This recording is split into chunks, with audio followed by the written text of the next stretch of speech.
आज हम अपने दिमाग के अंदर छिपे कह सकते हैं दो किरदारों की कहानी सुनेंगे। हम्म। एक है हीरो जो बहुत तेज है, हम्म। पलक झपकते ही फैसले लेता है, लेकिन हम्म। थोड़ा लापरवाह है। और दूसरा? और दूसरा है एक सुस्त जासूस। हम्म। मतलब वो आलसी तो है, पर जब काम पर लगता है तो सब कुछ साफ कर देता है। अच्छा।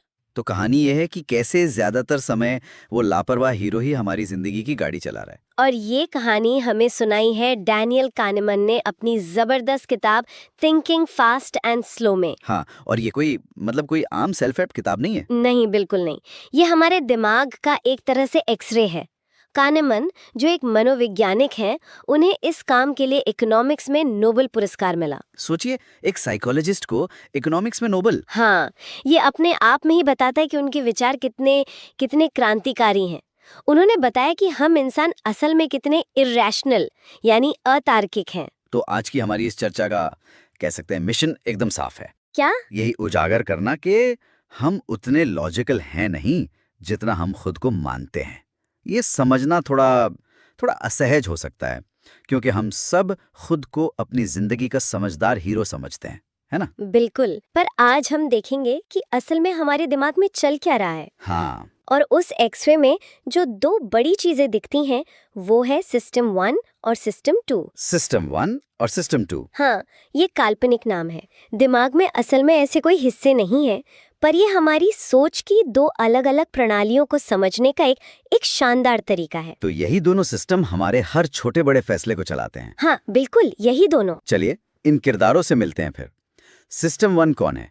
ये वही तेज तर्रार लापरवाह हीरो है। सही पकड़ा।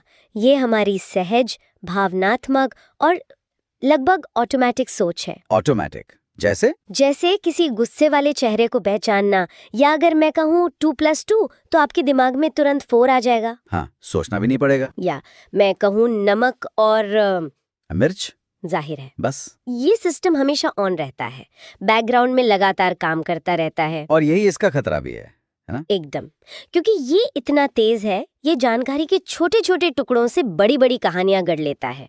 ये जल्दबाजी में नतीजे पर पहुंचता है और अक्सर गलतियां कर बैठता है। हाँ, ये शॉर्टकट लेता है जिन्हें हम आगे पूर्वाग्रह या बायस के रूप में समझेंगे। इसकी बस एक ही कोशिश रहती है, दिमागी मेहनत बचाना। और सिस्टम 2? ये तो फिर हमारे दिमाग पे का समझदार हिस्सा हुआ, वो सुस्त जासूस। कहने को तो हाँ, पर ये एक बहुत ही आलसी समझदार है। आलसी समझदार। सोचिए कि सिस्टम 1 एक ऑटोमेटिक कार है और सिस्टम 2 एक मैनुअल गियर है जिसे लगाने में जोर आता है। हमारा दिमाग 95% समय ऑटोमेटिक मोड में ही रहना पसंद करता है। सिस्टम 2 को जगाने के लिए ध्यान और मेहनत की जरूरत होती है। जैसे 17 गुणा 24 का हिसाब लगाना। बिल्कुल।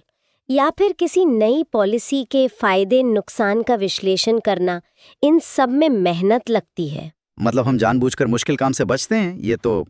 ये तो बहुत ही मानवीय बात है। सही कहा। हाँ, तो ज्यादातर गलतियां इसलिए होती हैं क्योंकि वो आलसी जासूस सिस्टम 2 सिस्टम 1 के दिए गए सुझावों की जांच ही नहीं करता। वो बस मान लेता है कि हीरो सही कह रहा है।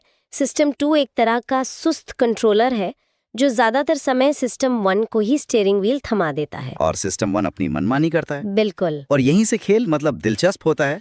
सिस्टम 1 हमें धोखा देने के लिए कुछ शॉर्टकट अपनाता है। पहला है जिसे कानमन कॉग्निटिव ईज कहते हैं। सोचने में आसानी। हाँ, सोचने में आसानी। इसका नियम बड़ा सीधा है। जो चीज दिमाग को आसान लगती है वो उसे सच और अच्छा मान लेता है। एकदम। साफ हैंडराइटिंग में लिखी बात, बार बार दोहराया गया संदेश, या एक बहुत ही सिंपल आइडिया, ये सब हमें ज्यादा भरोसेमंद लगते हैं। हाँ, इसी वजह से बार बार बोला गया झूठ भी सच लगने लगता है।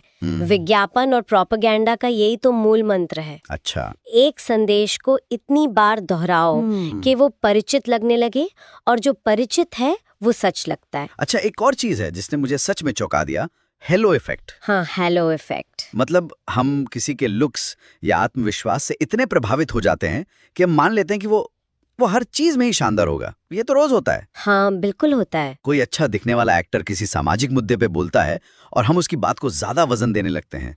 और ये इंटरव्यू में बहुत होता है।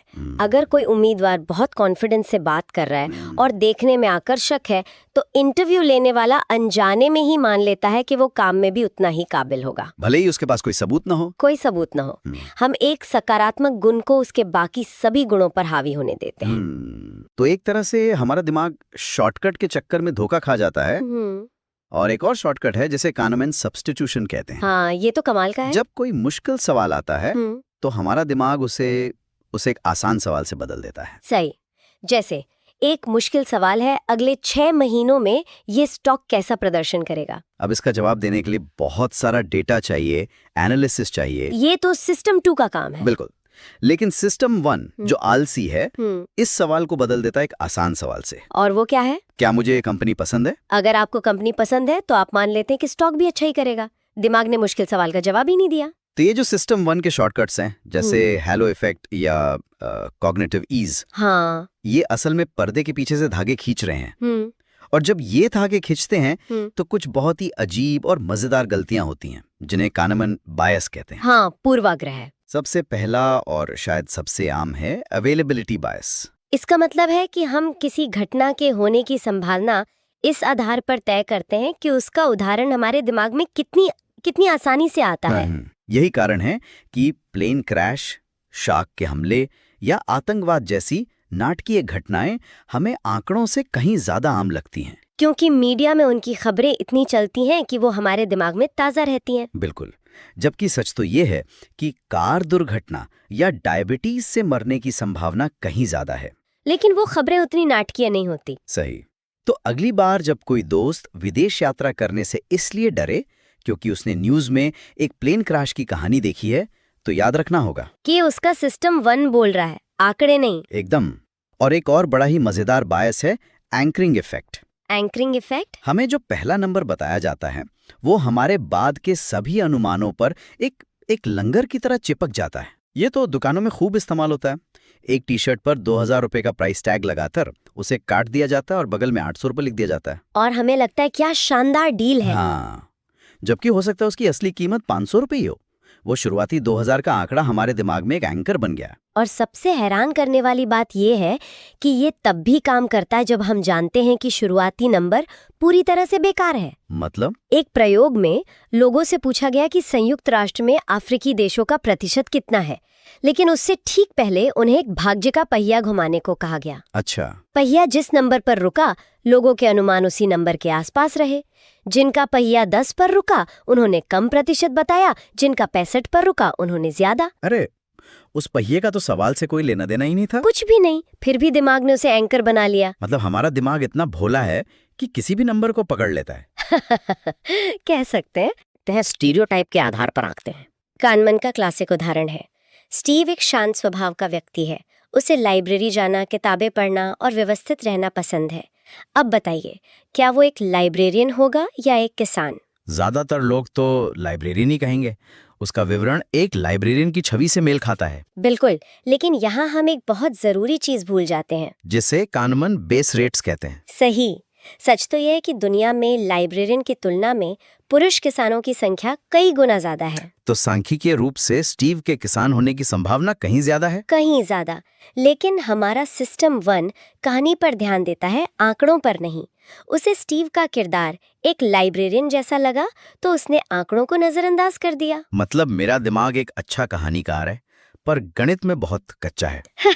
बिल्कुल। वो किरदारों की प्रोफाइल बनाने में इतना व्यस्त है कि ये देखना ही भूल जाता है कि दुनिया में असल में कितने लोग हैं। और इसी कहानी बनाने की आदत से एक और भ्रम पैदा होता है, अति आत्मविश्वास, ओवर कॉन्फिडेंस। हाँ, हमें लगता है कि हम दुनिया को समझते हैं और भविष्य की भविष्यवाणी कर सकते हैं। इसमें नैरेटिव फैलेसी या कथात्मक भ्रम का बड़ा हाथ है। इसका क्या मतलब है? हम घटनाओं के घटित होने के बाद उन्हें समझाने के लिए अच्छी तर्कसंगत कहानियां बना लेते हैं। जैसे 2008 के वित्तीय संकट के बाद हर कोई कहने लगा कि अरे, ये तो होना ही था, इसके संकेत तो साफ थे। बिल्कुल, लेकिन संकट से पहले बहुत कम लोग ऐसा कह रहे थे। ये हिंडसाइट बायस है, यानी पश्चिम दृष्टि पूर्वाग्रह। घटना होने के बाद हमें लगता है कि ये तो हमें पहले से ही पता था। और ये बायस बहुत खतरनाक है। ये हमें अपनी गलतियों से सीखने ही नहीं देता। क्यों? क्योंकि अगर आपको लगता है कि ये तो मुझे पता ही था, तो आप अगली बार भी वही गलती करेंगे। आप सीखेंगे कैसे? ये भ्रम हमें ये विश्वास दिलाता है कि दुनिया जितनी है उससे कई ज्यादा अनुमान लगाने योग्य है। अब उस खोज पर आते हैं जो शायद इस किताब की सबसे प्रसिद्ध है। Loss aversion. हाँ, लॉस अवर्जन या हानि से बचना।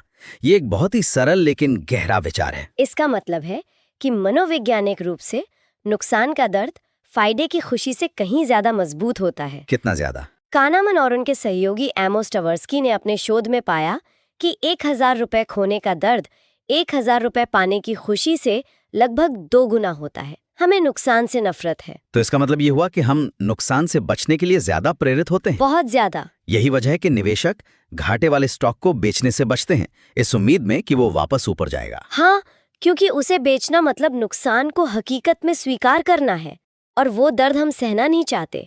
और ये सिर्फ पैसे की बात नहीं है ना? नहीं, बिल्कुल नहीं। ये हमें बदलाव से रोकता है।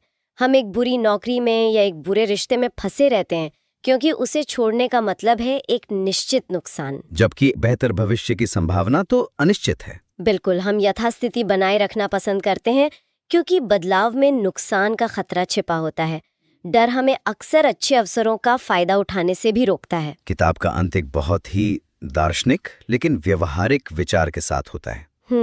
यह विचार कि हमारे 2 स्वरूप होते हैं। इसने तो मेरा दिमाग ही घुमा दिया। हाँ, कानमन बताते हैं कि हमारे 2 सेल्फ होते हैं, एक्सपीरियंसिंग सेल्फ या अनुभव करने वाला स्वरूप, और रिमेम्बरिंग सेल्फ या याद रखने वाला स्वरूप। जी। अनुभव करने वाला स्वरूप वो है जो वर्तमान में जीता है। वो पल पल दर्द, खुशी, बोरियत महसूस करता है। वो हर पल पूछता है अभी कैसा महसूस हो रहा है। ये हमारे जीवन के हर सेकंड का हिसाब रखता है। चीजों से आंकता है उसका सबसे अच्छा या बुरा पल यानी पीक, और उसका अंत एंडिंग। इसे पीक एंड रूल कहते हैं। और वो इस बात को पूरी तरह से नजरअंदाज कर देता है कि वो अनुभव कितनी देर तक चला। पूरी तरह। इसका एक बहुत ही दिलचस्प उदाहरण है। एक प्रयोग में लोगों को अपने हाथ बर्फीले ठंडे पानी में रखना को कहा गया, जो काफी दर्दनाक था। हाँ, एक समूह ने 60 सेकंड के लिए हाथ रखा, दूसरे समूह ने 60 सेकंड के लिए हाथ रखा और फिर 30 सेकंड और रखा, लेकिन उन आखिरी 30 सेकंड में पानी को थोड़ा कम ठंडा कर दिया गया। तो दूसरे ग्रुप ने कुल 90 सेकंड तक हाथ रखा। हाँ, ज्यादा देर तक। लेकिन बाद में जब पूछा गया कि वे कौन सा अनुभव दोहराना चाहेंगे, तो ज्यादातर लोगों ने 90 सेकंड वाला लंबा अनुभव चुना। ये तो अजीब है, हालांकि उन्हें कुल मिलाकर ज्यादा देर तक दर्द सहना पड़ा था। लेकिन क्योंकि उसका अंत थोड़ा कम दर्दनाक था, उनके याद रखने वाले स्वरूप ने उसे बेहतर अनुभव के रूप में दर्ज किया। और ये एक बहुत ही परेशान करने वाला ख्याल है। हाँ, इसका मतलब है कि हम अपनी जिंदगी उस इंसान के लिए नहीं जी रहे जो हर पल को महसूस कर रहा है, बल्कि उस कहानीकार के लिए जी रहे हैं जो बाद में कहानी सुनाएगा। हम असल खुशी को एक अच्छी याद की मार्केटिंग के लिए कुर्बान कर देते हैं। ये सवाल उठता है कि क्या हमारी इंस्टाग्राम प्रोफाइल हमारे याद रखने वाले स्वरूप का सबसे बड़ा प्रोजेक्ट है? ये एक शानदार सवाल है। हम ऐसी छुट्टियों पर जाते हैं जहां अच्छी तस्वीरें खींची जा सके ताकि बाद में अच्छी यादें बने, भले ही उस छुट्टी के दौरान हम परेशानी क्यों न रहे हों। हम अपने अनुभव करने वाले स्वरूप की खुशी को अपनी यादों की कहानी के लिए कुर्बान कर देते हैं। और हमारे ज्यादातर बड़े फैसले इसी याद रखने वाले स्वरूप के हाथ में होते हैं। तो इन सब बातों का, इन सभी पूर्वाग्रहों और मानसिक भ्रांतियों का क्या मतलब है? क्या हम अपनी गलतियों के गुलाम हैं? क्या हम अपनी सोच को सुधार सकते हैं? देखिए, किताब का संदेश निराशावादी नहीं है। कानेमन कहते हैं कि हम इन पूर्वाग्रहों को पूरी तरह से खत्म नहीं कर सकते, क्योंकि सिस्टम 1 तो हमेशा अपना काम करता रहेगा। वो हमारे दिमाग का डिफॉल्ट सेटिंग है। हाँ, पर हम उनके नुकसान को कम जरूर कर सकते हैं। हम एक बेहतर क्रिटिक बन सकते हैं। तो इसके लिए कुछ व्यावहारिक सबक क्या हैं? सबसे पहला और सबसे महत्वपूर्ण फैसलों में जल्दबाजी ना करें। सिस्टम 2 को सक्रिय होने का समय दें। अपनी पहली धारणा, अपनी सहज प्रवृत्ति पर सवाल उठाएं। बिल्कुल। खुद से पूछें, क्या कोई और तरीका है इसे देखने का? क्या मेरे पास इस नतीजे पर पहुंचने के लिए पर्याप्त जानकारी है? कहानियों के बजाय डेटा और आंकड़ों का उपयोग करने की कोशिश करें। हाँ, और एक बहुत ही शक्तिशाली तकनीक है बाहरी दृष्टिकोण अपनाना। जब भी कोई योजना बनाए तो अपनी आशावादी कहानी पर भरोसा करने के बजाय ये देखें कि वैसे ही दूसरे प्रोजेक्ट्स में असल में कितना समय और पैसा लगा था। अच्छा, यह आपको प्लानिंग फैलेसी से बचाएगा, जहां हम हमेशा समय और लागत को कम आंकते हैं। और आत्मविश्वास पर संदेह करें, चाहे वो अपना हो या दूसरों का? हाँ, आत्मविश्वास इस बात का संकेत नहीं है कि कोई व्यक्ति सही है, बल्कि यह इस बात का संकेत है कि उसके दिमाग ने एक सुसंगत कहानी बना ली है, चाहे वो सच हो या नहीं। तो आज की इस गहन चर्चा से साफ है कि अपने दिमाग की सीमाओं को जानना ही बुद्धिमानी की शुरुआत है। यह किताब हमें बौद्धिक विनम्रता सिखाती है। ये हमें याद दिलाती है कि हम जितना जानते हैं उससे कहीं ज्यादा दुनिया जटिल और अनिश्चित है। ये सिर्फ सोचने के बारे में नहीं है, बल्कि सचेत होकर जीने के बारे में है। असली स्पष्टता अपनी सहज प्रवृत्ति पर आंख बंद करके भरोसा करने से नहीं आती, बल्कि ये समझने से आती है कि वो कब काम करती है और कब धोखा देती है। ये हमें अपने और दूसरों के फैसलों को अधिक सहानुभूति और कम कठोरता से देखने में मदद करती है। क्योंकि हम जानते हैं कि हम सब इन मानसिक पूर्वाग्रहों के शिकार हैं। और ये एक विचार छोड़ जाता है जिस पर श्रोता सोच सकते हैं। जब हम अपने जीवन के बारे में सोचते हैं तो क्या हम उन हजारों पलों को महत्व देते हैं जिन्हें हम जी रहे थे? हमारा अनुभव करने वाला स्वरूप, या उन चुनिंदा कहानियों को जिन्हें हम बाद में याद रखते हैं, हमारा याद रखने वाला स्वरूप? और ये जानकर क्या हम अपने भविष्य के फैसले अलग तरीके से लेंगे? क्या हम अपनी खुशी को यादों के लिए कुर्बान करते रहेंगे या वर्तमान में जीने पर ज्यादा ध्यान देंगे?